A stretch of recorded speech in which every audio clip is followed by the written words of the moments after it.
முதலில் கர்த்தர் என்ன பண்றாரு? கூட்டை கலைக்கிறார். ஏன் ஆண்டவரே என் வாழ்க்கையில இப்படி நடக்குது?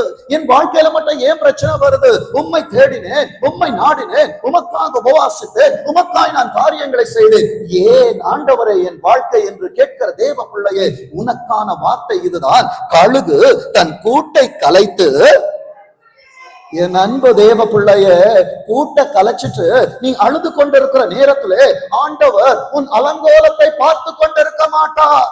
ஆதியாகமம் 1வது அதிகாரத்திலே வாசிக்கிற நேரத்திலே பூமியானது ஒழுங்கின்மையும் வெறுமையுமாயிருந்தது.